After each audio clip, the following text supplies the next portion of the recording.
এই যে ভিডিওগুলি তোমরা দেখলে সেগুলো সবই হলো ধাতু সংকরের উদাহরণ। আবার অধিকাংশ ধাতু সংকরগুলো কঠিন দ্রবণ। এখন তোমরা হয়তো ভাবছো এই কঠিন দ্রবণ আবার কি?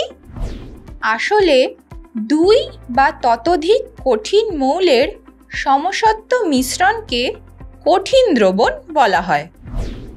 এখন প্রশ্ন হলো, এই কঠিন দ্রবণে কোনটি দ্রাবক এবং কোনটি দ্রাবক সেটা তোমরা বুঝবে কিভাবে? তোমরা অলরেডি জানো যে পিতল কপার ও জিঙ্কের সমন্বয়ে তৈরি।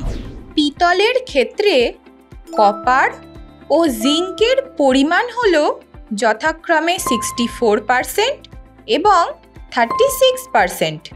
তাই পিতলের ক্ষেত্রে কপার হলো দ্রাবক এবং জিঙ্ক হলো দ্রাবক।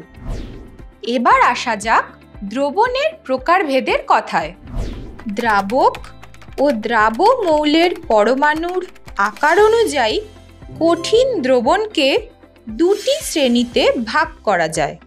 প্রথমটি হলো প্রতিস্থাপিত কঠিন দ্রবণ এবং দ্বিতীয়টি হলো অন্তঃস্থানিক কঠিন দ্রবণ। প্রতিস্থাপিত কঠিন দ্রবণের ক্ষেত্রে দ্রাবক মৌলের পরমাণু বা আয়নগুলি দ্রাব মৌলের পরমাণু বা আয়নগুলি দ্বারা আংশিকভাবে প্রতিস্থাপিত হয়। এই ধরনের কঠিন দ্রবণে দ্রাবক ও দ্রাব মৌলের পরমাণু বা আয়নগুলির আকার প্রায় একই রকম হয়। অন্যদিকে অন্তঃস্থানিক কঠিন দ্রবণের ক্ষেত্রে দ্রাবক মৌলের কেলাসজালকে উপস্থিত পরমাণুগুলির পরস্পরের মধ্যেকার ফাঁকা স্থানে দ্রাব মৌলের পরমাণু প্রবেশ করে এই ধরনের কঠিন দ্রবণ উৎপন্ন করে। এই ধরনের কেলাসের ক্ষেত্রে দ্রাব মৌলের পরমাণুর আকার দ্রাবক মৌলের পরমাণুর আকারের থেকে ছোট হয়।